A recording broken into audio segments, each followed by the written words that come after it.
ऐसे और वीडियोस के लिए मेरे चैनल को सब्सक्राइब करें। 3, 2, 1, start. This may also be the cleanest and least politically influenced bull market in Indian history. In the past, run-ups in the market always kicked up a tide that lifted all boats, including people indulging being of shady characters whose political ties appeared to boost their performance. This time, however, dubious companies are hard to find among the stocks with the best performance, to a trend that predated the arrival of the relatively corruption free Modi administration in early 2009. Amid the corruption that flourished under the Congress government, we started to keep an index of connected companies with known ties to politicians. Through late 2010, the index rose 180%, 60% point more than the overall market. Then, as the anti corruption investigations triggered by the scandalous 2010 Commonwealth Games gained momentum, the connected companies began to falter.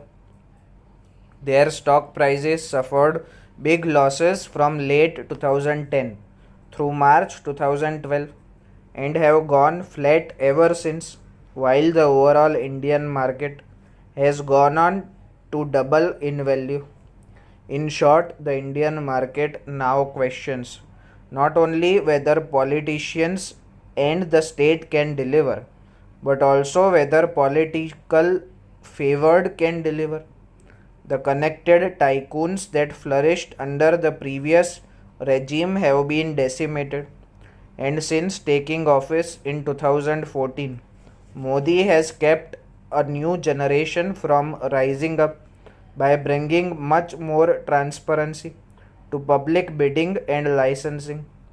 But he is following a trend that was pressed on the government by the judiciary even before he took office.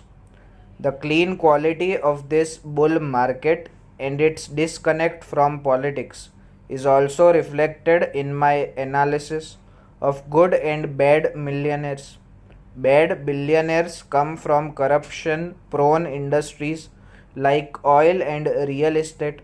Good ones come from industries like tech and healthcare that tend to be relatively free of political influence and make the most impact on productivity.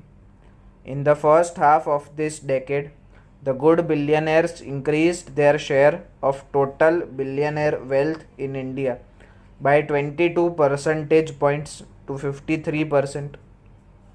Of the 13 new names on India's latest billionaire list, all of them can be classified as good billionaires. The key to understanding where the economy and markets are headed in India is to ignore Indian politicians and follow the top 30 to 40 business leaders. Since opening to the world economy, India has continued to grow at an above average pace, in part because of the advantage of growing from a very low income base here. India has the second most listed companies after China among emerging markets, and a surprising number are very high quality. If you screen the major emerging market for large, high quality companies, meaning companies with a market cap of more than $1 billion that consistently deliver both earnings growth and a return of equity in excess of 15% every year, India consistently tops the league tables. Over the past 5 years, just over 30 companies have cleared this high bar. India's selection of large quality companies is absolutely unique, and the results are apparent. Over the past 5 years, 75 Indian companies with a market value of more than $1 billion, have doubled in value, which is the most in any emerging stock market. Shanghai is second with 64, but in third place South Korea is far behind with just 22. South Africa has only one. India's private companies are incredibly strong, deep and varied by comparison with all these major rivals, which also helps explain why it tends to rise and fall with global trends.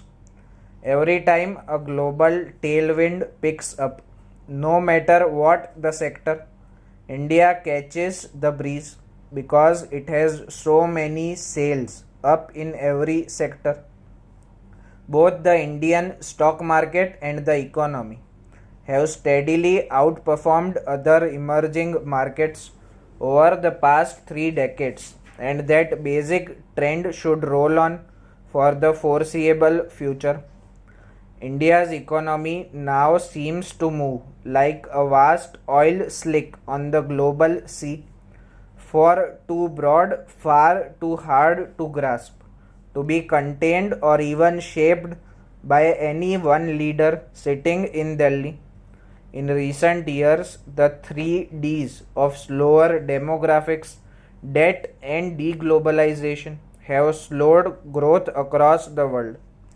There is not a single region that is currently growing faster than its average growth rate in the last decade.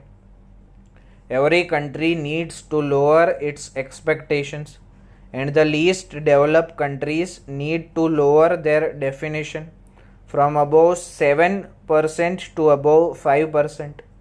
The number of countries growing that fast is shrinking rapidly.